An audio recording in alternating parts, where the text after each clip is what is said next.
News नशा, आदत हर खबर की। नमस्कार। न्यूज नशा चैनल पे आप सभी मित्रजनों का स्वागत है। फिर से मैं Siddhant Sehgal, Vedic and KP astrologer. Nitish Kumar ji की तबीयत को लेकर बहुत सी अटकलें लग रही हैं। नीतीश कुमार जी की तबीयत अचानक बिगड़ी पिछले दिनों में, तो एस्ट्रोलॉजिकली मैं चर्चा करूंगा आप लोगों के साथ। यानी मैं चर्चा के दौरान बताऊंगा उनकी कुंडली के आकलन के द्वारा कि नीतीश कुमार जी की स्थिति इस वक्त क्या है और कब तक वो स्वास्थ्य लाभ कर जाएंगे और उनका राजनीतिक करियर अभी भी बचा हुआ है या राजनीतिक अंत की तरफ वो जा रहे हैं। तो नीतीश कुमार जी की जो कुंडली है वो मिथुन लग्न की कुंडली है। मिथुन लग्न और वृश्चिक राशि की कुंडली है उनकी। शनि का ढैया उनको चल रहा है। चौथे भाव में, राशि के चौथे भाव में शनि है इस वक्त उनके, और जन्मकालीन भी शनि उनके चौथे भाव में बैठा हुआ है इस वक्त। तबीयत उनकी क्यों बिगड़ी, उस पे आने के पहले मैं थोड़ा सा आपको कुछ और बताना चाहता हूं। नीतीश कुमार जी की राहु की महादशा चल रही है 2011 से। राहु राजनीति का कारक ग्रह होता है, तो वो लगातार चीफ मिनिस्टर बने हुए हैं, राजनीति में जमे हुए हैं। और इस वक्त 19 अप्रैल 2023 से 19 अप्रैल 2026 तक राहु में शुक्र की अंतर्दशा चल रही है। शुक्र उनका दसम में है। दसम भाव आप सभी जानते हैं, मैं कई बार कह चुका हूं।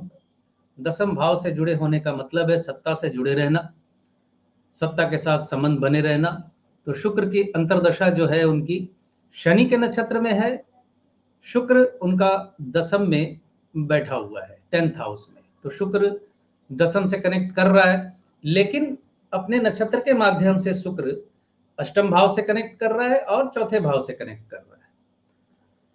शनि कन्या में 7 डिग्री का है, तो चलित में वो तीसरे भाव में चला गया, तो 3-8 का संबंध बना हुआ है। यात्रा में उनके ऊपर थोड़ा खतरा है, यानी वाहन चलाते वक्त या वाहन से आते जाते वक्त कहीं उनको समस्या हो सकती है। इस तरह की स्थिति उनकी कुंडली में बनी हुई है। तो शुक्र का जो फल है आपके सामने है, उसको मैं थोड़ा सा रिपीट कर देता हूं। शुक्र की अंतर्दशा जो चल रही है दसम से जुड़ी तो हुई है, लेकिन अपने नक्षत्र के माध्यम से शुक्र सत्ता से उन्हें जोड़ नहीं रहा, यानी और ज्यादा शुभ फल नहीं दे रहा है। शुक्र हालांकि उच्च का है, एकादशेष मंगल के साथ है, सत्ता से वो बने रहेंगे। और इसी शुक्र की महिमा थी कि इंडिया गठबंधन जो बना था, इस वक्त वो उसमें नहीं है, लेकिन इंडिया गठबंधन के शुरुआती दौर में और इस गठबंधन को एक शेप देने का जो काम नीतीश कुमार जी ने ही किया था। और दसम भाव के इस संबंध का ही चमत्कार है कि वो चीफ मिनिस्टर अभी भी बने हुए हैं। सीएम पद से वो वापस सीएम बने, फिर सीएम की शपथ ली, और बने चाहे नहीं बने, कभी उप प्रधानमंत्री के तौर पे उनका नाम उभरता रहा। इस चुनाव के बाद, यानी लोकसभा चुनाव खत्म होने के बाद उप प्रधानमंत्री के रूप में उनका नाम उभरा। यहां तक कि अटकलें और कयास यहां तक भी लगे कि इंडिया गठबंधन उन्हें प्रधानमंत्री भी बना सकता है। ये उनकी अंतर्दशा जो चल रही है, उच्च का शुक्र दसम भाव से संबंध बना रहा है, ये उसका कमाल है। लेकिन शुक्र चूंकि शनि के नक्षत्र में है, मिथुन लग्न में शनि अष्टमेश होता है और चलित में तीसरे भाव में बैठा हुआ है, इनकी इस तरह की कोई भी इच्छा फलवती होती नजर नहीं आती। यानी नाम उठेगा, अटकलें लगेंगी, ऐसा लगेगा कि वो फिर शीर्ष पद पे चले जाएंगे, लेकिन ऐसा उनके साथ हो नहीं रहा है। और अष्टम भाव बदनामी का भाव होता है। शनि अष्टम भाव का कारक होता है। शनि रोग का कारक भी होता है, द्वादश भाव का कारक भी होता है, कर्म का कारक भी होता है, दसम भाव का भी। तो शुक्र की अंतर्दशा जो शनि के नक्षत्र में है, उन्हें बाधा भी दे रही है।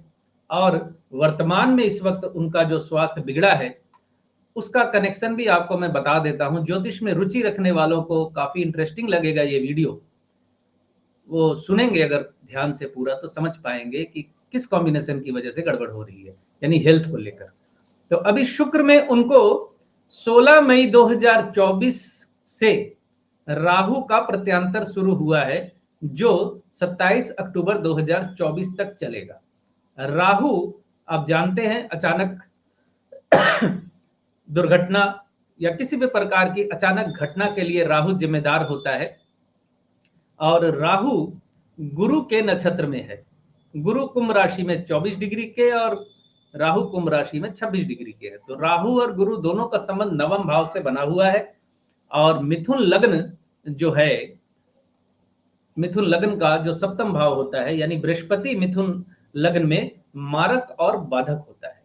राहु अचानक घटना घटवाने वाला ग्रह, और मारक बाधक से जो राहु ने संबंध बना लिया है, मारक बाधक का मतलब ही है स्वास्थ्य का बिगड़ना। मारक बाधक का कॉम्बिनेशन जब भी किसी जातक की जिंदगी में आता है, विशेष करके द्विस्वभाव लग्नों में, जैसे मिथुन में, कन्या में, धनु में और मीन लग्न में, क्योंकि सप्तम भाव मारक और बाधक दोनों होता है। बाकी दूसरी लग्नों में मारक भाव सप्तम होता है, द्वितीयेश होता है, और बाधक भाव नवम और एकादश होता है। जैसे मेष लग्न में एकादश भाव और वृष लग्न में नवम भाव बाधक होता है।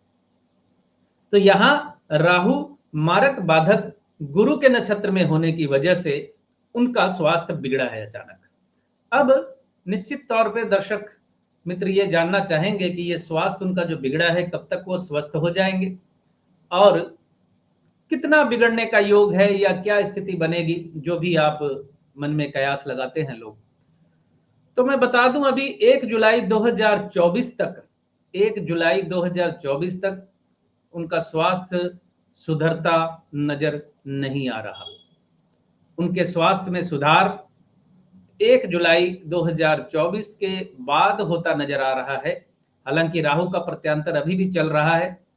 थोड़ा और पूर्ण रूप से अगर आप जानना चाहेंगे, तो राहु की जो शुक्र में राहु का जो प्रत्यांतर चल रहा है, वो 27 अक्टूबर 2024 तक चल रहा है। तो 27 अक्टूबर 2024 तक नीतीश कुमार जी के स्वास्थ्य पे खतरा मंडरा रहा है, या इनका स्वास्थ्य अभी परेशानी का दौर इनके लिए चलता रहेगा, ये आप कह सकते हैं।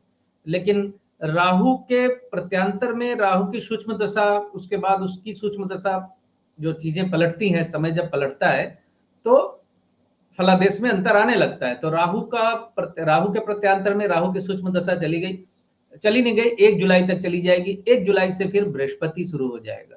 बृहस्पति मारक बाधक है, और बृहस्पति अपने ही नक्षत्र में वापस मारक बाधक से संबंध बना ले रहा है। तो आप ये समझ लें कि नीतीश कुमार जी का स्वास्थ्य जो है, कम से कम 1 जुलाई 2024 तक परेशानी वाला समय उनके लिए बना रहेगा। उसके बाद शनि की सूक्ष्म दशा शुरू होगी। शनि थोड़ा सा बेहतर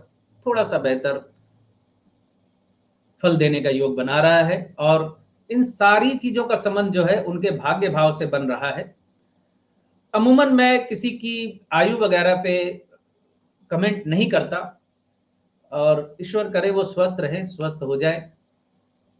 जहां तक उनकी दशा अंतरदशा का जो इस वक्त कॉम्बिनेशन है, आयु को लेकर कोई भी थ्रेड अभी नजर नहीं आ रहा। विशेष करके मैं आपको एक टाइम विंडो बता दे रहा हूं, छोटा सा। ये टाइम विंडो निकल गया तो उनकी आयु पे कोई विशेष खतरा नजर नहीं आता। आप समझ लीजिए 1 अगस्त के बाद उनकी स्थिति सुधरने लगेगी। फिलहाल स्वास्थ्य में उन्नति भी होगी, और चूंकि उनका जो अंतरदशा में राहु का जो प्रत्यांतर चल रहा है, राहु का संबंध किसी भी प्रकार से 8-12 से नहीं बना हुआ है, 6-8-12 से नहीं बना हुआ है। तो राहु का संबंध, बृहस्पति का संबंध 6-8-12 से नहीं बना हुआ है। तो स्वास्थ्य ईश्वर की कृपा से, जहां तक मैं समझ पा रहा हूं, उनका ठीक हो जाएगा। लेकिन एक उम्र का असर हो चुका है उनपे, एक एज उनकी हो चुकी है 73-4 के आसपास, 73 के आसपास वो है। हालांकि जान ले मेरे मित्र जो सुन रहे हैं, वो मोदी जी से 1 साल छोटे हैं। मोदी जी का जन्म 1950 का है, नीतीश कुमार जी का जन्म 1951 का है। तो कई बार वो नीतीश जी मोदी जी के पैर छूते नजर आते हैं, तो मैं देखता हूँ कई लोग कमेंट मारते हैं कि नीतीश जी मोदी जी से बड़े हैं, मोदी जी के पैर वो क्यों छू रहे हैं, लेकिन नीतीश जी बड़े नहीं है, नीतीश जी उनसे 1 वर्ष छोटे हैं, तो इस वजह से शायद वो उनको बड़ा भाई मानकर प्रणाम करते हैं। तो स्वास्थ्य उनका बहुत ज़्यादा बिगड़ जाने का अंदेशा नहीं है। आयु पे अभी भी उनकी कोई खतरा मुझे नहीं नज़र आ रहा है। हाँ, स्वास्थ्य उनका थोड़ा-सा प्रभावी रहेगा, कम से कम 1 अगस्त तक उनके स्वास्थ्य को लेकर थोड़ी परेशानी उनको रहेगी। बाकी ईश्वर जानता है, आने वाले समय में जो होना है होगा, और शुक्र की अंतर्दशा उन्हें प्रसिद्धि दे रही है और सत्ता के करीब रख रही है, और उनका नाम विभिन्न पदों के लिए, विभिन्न प्रकार की चीज़ों के लिए उठता रहेगा। आज का आकलन नीतीश कुमार जी के बारे में इतना ही, क्योंकि सिर्फ नीतीश कुमार जी के बारे में ही आकलन करना था। बहुत-बहुत धन्यवाद आप सभी का। खुश रहें, स्वस्थ रहें। और आप हमसे जुड़े रहने के लिए सब्सक्राइब करें YouTube पर, फॉलो करें Twitter पर और लाइक करें Facebook पर। और ज्यादा जानकारी के लिए आपको टाइप करना होगा सिर्फ न्यूज़ नशा।